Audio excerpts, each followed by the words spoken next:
ನೀವೇನು ಈ ಹೋಳಿ ದೃಶ್ಯ ನೋಡ್ತಾ ಇದ್ದೀರಿ, ಇದು ಮಥುರದ್ದು ಅಲ್ಲ, ಬೃಂದಾವನದ್ದು ಅಲ್ಲ ಸ್ನೇಹಿತರೆ. ಇದು ಅಮೇರಿಕದ ಒಂದು ಹೋಳಿಯ ದೃಶ್ಯ. ಇದು ಇಸ್ಕಾನ್ ಟೆಂಪಲ್ ಎದುರುಗಡೆ ಹೋಳಿ ಆಚರಣೆ ಮಾಡ್ತಾ ಇರೋ ಒಂದು ದೃಶ್ಯ. ನಿಮಗೆ ಆಶ್ಚರ್ಯ ಆಗ್ಬೋದಲ್ವಾ? ಇದು ಒಂದಲ್ಲ ಸ್ನೇಹಿತರೆ, ಇಂತಹ 350ಕ್ಕೂ ಹೆಚ್ಚು ಪ್ರಾಪರ್ಟೀಸ್ ಅಮೇರಿಕದಲ್ಲಿ ಇಸ್ಕಾನ್ ಹತ್ರ ಇದೆ.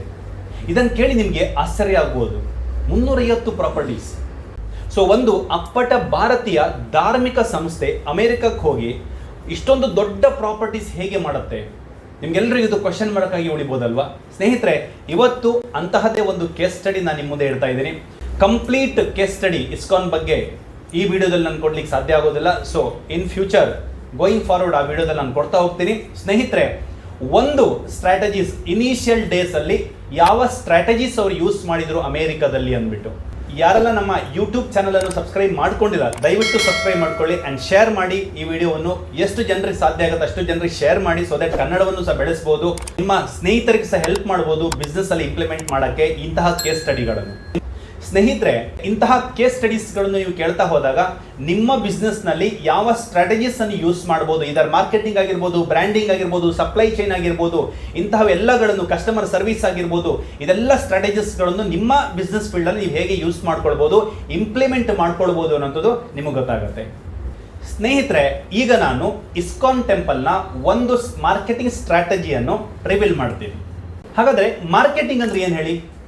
ಯಾವುದೇ ಒಂದು ವಸ್ತು ಅಥವಾ ಸರ್ವೀಸನ್ನು ಜನಗಳಿಗೆ ಅದರ ಬಗ್ಗೆ ಹೇಳಿ, ಅದರ ಬಗ್ಗೆ ಕನ್ವಿನ್ಸ್ ಮಾಡಿ, ಜನಗಳನ್ನು ಅದನ್ನು ತೆಗೆದುಕೊಳ್ಳುವಂತೆ ಮಾಡುವಂಥದ್ದಕ್ಕೆ ಮಾರ್ಕೆಟಿಂಗ್ ಅಂತ ಕರಿತೀವಿ. ಸೊ ದೊಡ್ಡ ದೊಡ್ಡ ಕಂಪನೀಸ್ಗಳು, ಕಾರ್ಪೊರೇಟ್ ಏಜೆನ್ಸೀಸ್ಗಳು ಏನು ಮಾಡ್ತವೆ, ಇಂತಹ ಸ್ಟ್ರಾಟಜೀಸ್ಗಳನ್ನು ಡೇ ಬೈ ಡೇ ಬೇರೆ ಬೇರೆ ಸ್ಟ್ರಾಟಜೀಸ್ಗಳನ್ನು ಯೂಸ್ ಮಾಡಿಕೊಂಡು ಬೇಗ ಬೇಗ ಬೆಳೀತಾ ಹೋಗ್ತವೆ. ಆದರೆ ಸಣ್ಣ ಪುಟ್ಟ ವ್ಯಾಪಾರಿಗಳಿಗೆ ಇದ್ರ ಬಗ್ಗೆ ಅರಿವೇ ಇರೋದಿಲ್ಲ. ಸೊ ಈ ವಿಡಿಯೋವನ್ನು ಅವರಿಗೆ ನೀವು ಫಾರ್ವರ್ಡ್ ಮಾಡೋದ್ರಿಂದ 100% ಇಂತಹ ಕೇಸ್ ಸ್ಟಡೀಸ್ಗಳಿಂದ ಅವರ ಬಿಸ್ನೆಸ್ಸಿಗೆ ಇಂಪ್ಲಿಮೆಂಟ್ ಮಾಡ್ಕೊಳ್ಬಹುದಾದಂಥ ಕೆಲವೊಂದು ಅಂಶಗಳು ಅವರಿಗೆ ಸಿಗ್ತಾ ಹೋಗುತ್ತೆ. ಸ್ನೇಹಿತರೆ, ಈ ರೀತಿಯಲ್ಲೂ ಸಹ ನೀವು ಸಹಾಯ ಮಾಡಬಹುದು. ಹಾಗಾದ್ರೆ ಯಾವುದೇ ಕಂಪನೀಸ್ ಅಥವಾ ಆರ್ಗನೈಸೇಷನ್ ಏನೇ ಇದ್ರೂ ಅದು ಮುಂದುವರಿಬೇಕು, ಅದು ಬೆಳಿಬೇಕಂತ ಹೇಳಿದ್ರೆ ಹಣದ ಅವಶ್ಯಕತೆ ತುಂಬಾ ಇರುತ್ತೆ. ಕಂಪನೀಸ್ಗಳು ಪ್ರಾಡಕ್ಟ್ಗಳನ್ನು ಸೇಲ್ ಮಾಡಿಬಿಟ್ಟು ಹಣ ಸಂಪಾದನೆ ಮಾಡ್ತವೆ. ಆದರೆ ಧಾರ್ಮಿಕ ಸಂಸ್ಥೆ, ಇಂಥ ಆರ್ಗನೈಸೇಷನ್ಗಳು ಯಾವುದೇ ಪ್ರಾಡಕ್ಟ್ ಇರೋದಿಲ್ಲ.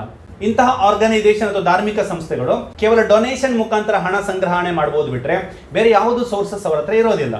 ಸೊ ಇಸ್ಕಾನ್ ಕೂಡ ಅದೇ ರೀತಿ ಡೊನೇಷನ್ ಸಂಗ್ರಹಣೆ ಮಾಡುತ್ತೆ. ಅಮೆರಿಕದಲ್ಲಿ ಎಲ್ಲೆಲ್ಲ ಪಬ್ಲಿಕ್ ಪ್ಲೇಸಸ್ ಇರುತ್ತೆ, ಲೈಕ್ ಬಸ್ ಸ್ಟ್ಯಾಂಡ್ ಆಗಿರ್ಬೋದು, ರೈಲ್ವೆ ಸ್ಟೇಷನ್ ಆಗಿರ್ಬೋದು, ಏರ್ಪೋರ್ಟ್ ಆಗಿರ್ಬೋದು, ಸೊ ಎಲ್ಲೆಲ್ಲ ಪಬ್ಲಿಕ್ ಪ್ಲೇಸಸ್ಗಳಿರ್ತವೆ ಅಲ್ಲಿ ಹೋಗಿ ಇಸ್ಕಾನ್ ಅವರು ಏನು ಮಾಡ್ತಾರೆ, ಹರೇ ಕೃಷ್ಣ ಅಂತ ಹೇಳಿ ಭಜನೆ ಮಾಡಿಬಿಟ್ಟು ಡೊನೇಷನ್ ಅನ್ನು ಕಲೆಕ್ಟ್ ಮಾಡ್ಕೊಂಡಿರ್ತಾರೆ. ಸೊ ಅಲ್ಲಿ ತುಂಬಾ ಚಾಲೆಂಜಸ್ ಬರುತ್ತೆ. ಪ್ರತಿಯೊಂದು ಬಿಸ್ನೆಸ್ ಮಾಡುವಾಗ, ಇದರ ಕಂಪನಿ ಇರಲಿ, ಆರ್ಗನೈಸೇಷನ್ ಇರಲಿ, ಯಾವುದೇ ಇರಲಿ, ಧಾರ್ಮಿಕ ಸಂಸ್ಥೆ ಇರಲಿ, ಇನಿಷಿಯಲ್ ಡೇಸ್ ಅಲ್ಲಿ ತುಂಬಾ ಸ್ಟ್ರಗಲ್ ಮಾಡಬೇಕಾಗತ್ತೆ, ತುಂಬಾ ಚಾಲೆಂಜಸ್ ಗಳನ್ನು ಫೇಸ್ ಮಾಡಬೇಕಾಗತ್ತೆ. ಸೊ ಅದೇ ರೀತಿ ಇಸ್ಕಾನ್ ಸಹ ತುಂಬಾ ಚಾಲೆಂಜಸ್ ಗಳನ್ನು ಫೇಸ್ ಮಾಡುತ್ತೆ. ಅಮೆರಿಕದಂತಹ ದೇಶಗಳಲ್ಲಿ ಡೊನೇಷನ್ ಕಲೆಕ್ಟ್ ಮಾಡೋದು ರೋಡ್ ಅಲ್ಲಿ ತಿರುಗಿ ಇದೆಯಲ್ಲ, ಅದು ಸುಲಭದ ಮಾತು ಅಲ್ವೇ ಅಲ್ಲ. ಯೂಶುವಲಿ ಅಮೆರಿಕದವರು ಅವ್ರು ಏನ್ ಮಾಡ್ತಾರೆ, ಪ್ಯಾಂಟು ಶರ್ಟು ಹಾಕೊಂಡಿರ್ತಾರೆ. ಇಸ್ಕಾನ್ ಅವರ ವೇಷಭೂಷಣ ಹೆಂಗಿರುತ್ತೆ ಹೇಳಿ? ಸೊ ನಾಮ ಹಾಕೊಳ್ತಾರೆ, ಕುತ್ತಿಗೆ ಒಂದು ಮಾಲೆ ಹಾಕೊಳ್ತಾರೆ, ತುಳಸಿ ಮಾಲೆ, ನಂತರ ಯೆಲ್ಲೋ ಅಥವಾ ಸ್ಯಾಫ್ರಾನ್ ಕಲರ್ ಕಾವಿಯ ಡ್ರೆಸ್ ಅನ್ನು ಹಾಕೊಳ್ತಾರೆ. ಸೊ ಇದನ್ನು ನೋಡ್ಬಿಟ್ಟು ಅವ್ರು ಏನ್ ಮಾಡ್ತಾರೆ, ಇವರಿಂದ ದೂರ ಓಡ್ಲಿಕ್ಕೆ ಸ್ಟಾರ್ಟ್ ಮಾಡ್ತಾರೆ ಅಥವಾ ಇವರನ್ನು ಓಡಿಸ್ಲಿಕ್ಕೆ ಸ್ಟಾರ್ಟ್ ಮಾಡ್ತಾರೆ. ಅದಲ್ಲದೆ ಹೆಚ್ಚಿನ ಏರ್ಪೋರ್ಟ್ ಹತ್ತಿರ ಅಥವಾ ರೈಲ್ವೆ ಸ್ಟೇಷನ್ ಹತ್ತಿರ ಪಬ್ಲಿಕ್ ಪ್ಲೇಸ್ ಅಲ್ಲಿ ಇಸ್ಕಾನ್ ಅವರನ್ನು ಬ್ಯಾನ್ ಮಾಡ್ತಾರೆ. ಸೊ ಆಗ ಇವರಿಗೆ ಪ್ರಾಬ್ಲಮ್ ಆಗುತ್ತೆ. ಇದೇ ಚಾಲೆಂಜಸ್ ಅವರಿಗೆ ಫೇಸ್ ಮಾಡಬೇಕಾಗಿರುವಂಥದ್ದು. ಸೊ ಆಗ ಒಂದು ಸ್ಟ್ರಾಟಜಿಸ್ ಹುಡುಕ್ತಾರೆ, ಒಂದು ಐಡಿಯಾಸ್ ಹುಡುಕ್ತಾರೆ. That is called principles of reciprocations. ಯಾವುದೇ ದೇಶದಲ್ಲಿ ಹೋದ್ರೂ ಎಲ್ಲರೂ ಇರೋದೇ ಮನುಷ್ಯರೇ. ಸೊ ಮನುಷ್ಯನಿಗೆ ಒಂದು ಗುಣ ಇದೆ, ಏನೇ ತಗೊಂಡ್ರು ಅದು ವಾಪಸ್ ಕೊಡುವಂತ ಗುಣ. ಎಕ್ಸಾಂಪಲ್, ನಿಮ್ಮನ್ನು ಯಾರಾದ್ರೂ ಒಂದು ಮದುವೆ ಕರೀತಾರೆ ಅಥವಾ ಗೃಹ ಪ್ರವೇಶಕ್ಕೆ ಕರೀತಾರೆ ಅಥವಾ ಯಾವುದೋ ಫಂಕ್ಷನ್ಗೆ ಕರೀತಾರೆ ಅಂದ್ರೆ 100% ನಿಮ್ಮ ಲಿಸ್ಟ್ ಅಲ್ಲಿ ಆ ವ್ಯಕ್ತಿ ಇಲ್ಲ ಅಂದ್ರೂ ನೆನಪು ಮಾಡಿಬಿಟ್ಟು ಆ ವ್ಯಕ್ತಿಗೆ ಒಂದು ಇನ್ವಿಟೇಷನ್ ಕೊಡ್ತಾರೆ. ಯಾಕಂದ್ರೆ ಅವ್ರು ನಿಮ್ಮನ್ನು ಇನ್ವೈಟ್ ಮಾಡಿದ್ದಾರೆ ಅನ್ನೋದಕ್ಕೋಸ್ಕರ. ಸೊ ನಿಮ್ಮ ಬರ್ತ್ಡೇಗೆ ಅಥವಾ ನಿಮ್ಮ ಮದುವೆಗೆ ಯಾರಾದರೂ ಗಿಫ್ಟ್ ಕೊಟ್ಟಾಗ 100% ನೀವು ನೆನಪಿಟ್ಟುಕೊಂಡು ಅವರ ಮದುವೆ ಅಥವಾ ಬರ್ತ್ಡೇಗೆ ನೀವು ಒಂದು ಗಿಫ್ಟ್ ಕೊಡ್ತೀರಾ. This is called reciprocation, principles of reciprocation. ನಾವೇನು ತಗೊಳ್ತೀವಿ ಅದನ್ನು ವಾಪಸ್ ಕೊಡ್ತೀವಿ. ನಾವೇನು ಕೊಡ್ತೀವಿ ಅದನ್ನ ನೆನ್ಪಿಟ್ಕೊಳ್ತೀವಿ ಇಲ್ಲೋ ಗೊತ್ತಿಲ್ಲ, ಬಟ್ ನಾವೇನು ತಗೊಳ್ತೀವಿ ಇನ್ನೊಬ್ಬರಿಂದ ಅದನ್ನ ನೆನ್ಪಿಟ್ಕೊಂಡು ವಾಪಸ್ ಅಥವಾ ರಿಟರ್ನ್ ಕೊಡ್ತೀವಿ. ಸ್ನೇಹಿತರೆ, ಈ ಪ್ರಿನ್ಸಿಪಲ್ ಅವರನ್ನು ಯೂಸ್ ಮಾಡ್ತಾರೆ. ಕೇವಲ ಹರೇ ಕೃಷ್ಣ ಅಂತ ಖಾಲಿ ಭಜನೆ ಮಾಡಿ ಡೊನೇಷನ್ ಕಲೆಕ್ಟ್ ಮಾಡ್ತಾ ಇರೋ ವ್ಯಕ್ತಿಗಳು ಏನ್ ಮಾಡ್ತಾರೆ, ಪ್ರಿನ್ಸಿಪಲ್ ಆಫ್ ರೆಸಿಪ್ರೊಕೇಷನ್ ಇದನ್ನು ಇಂಪ್ಲಿಮೆಂಟ್ ಮಾಡ್ತಾರೆ. ಅಂದ್ರೆ ರಸ್ತೆ ಬೀದಿಗಳಲ್ಲಿ ಯಾರೇ ಜನ ಸಿಕ್ಕಿದ್ರು ಅವ್ರಿಗೆ ಫಸ್ಟ್ ಹೋಗಿ ಹೂ ಕೊಡ್ತಾರೆ, ಸ್ಮೈಲ್ ಕೊಟ್ಟು ಹೂ ಕೊಡ್ತಾರೆ. ಸೊ ಹೂ ಕೊಟ್ಟಾದ್ಮೇಲೆ would you like to donate something to our organisation.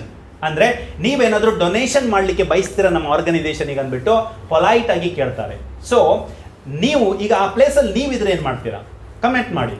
ಒಂದು ವೇಳೆ ನಿಮಗೆ ನಾವು ಹೂ ಕೊಟ್ಟು ನನ್ನ ಆರ್ಗನೈಸೇಷನಿಗೆ ಇಸ್ಕಾನ್ ಟೆಂಪಲ್ಗೆ ನೀವೇನಾದರೂ ಡೊನೇಟ್ ಮಾಡ್ತೀರಾ ಅಂತ ಕೇಳಿದಾಗ ನೀವೇನು ಮಾಡ್ತೀರಾ? 100% ಡೊನೇಟ್ ಮಾಡ್ತೀರಾ. $1, $2, $3, $5, $10 ಹೀಗೆ ಡೊನೇಟ್ ಮಾಡ್ತಾ ಹೋಗ್ತಾರೆ ಜನ.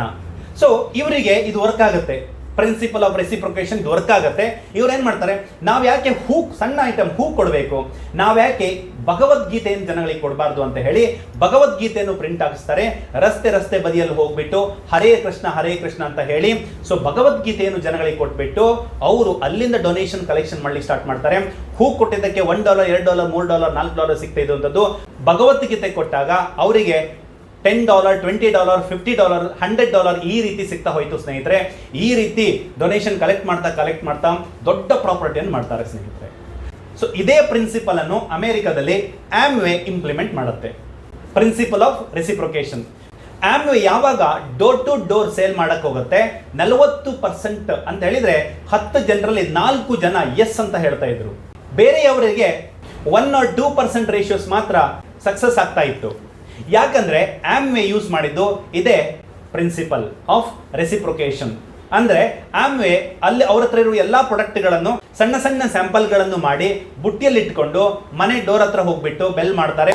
ಸೊ ಅಲ್ಲಿ ಹೋಗ್ಬಿಟ್ಟು ಅವ್ರ ಹತ್ರ ಹೇಳ್ತಾರೆ, ಇದು ಸ್ಯಾಂಪಲ್ಸ್ ಫ್ರೀ ಆಫ್ ಕಾಸ್ಟ್ ನಮ್ಮ ಕಂಪನಿ ಕಡೆಯಿಂದ ನಿಮಗೆ ಇದನ್ನು ಯೂಸ್ ಮಾಡಿ ಚೆನ್ನಾಗಿದ್ರೆ ಸೊ ನಾನು ನಾಳೆ ಬರ್ತೀನಿ, ಎಲ್ಲ ಪ್ರಾಡಕ್ಟ್ಗಳನ್ನು ನಿಮ್ಮ ಕೆಲಸದಲ್ಲಿ ಯೂಸ್ ಮಾಡಿಕೊಳ್ಳಿ, 1 ವಾರ ಬಿಟ್ಟು ನಾನು ಬರ್ತೀನಿ, ಸೊ ರಿಸಲ್ಟ್ ಹೇಳಿ, ಯಾವುದು ಚೆನ್ನಾಗಿದೆ ಅಂತ ಹೇಳಿ ಹೇಳ್ತಾರೆ ಸ್ನೇಹಿತರೆ.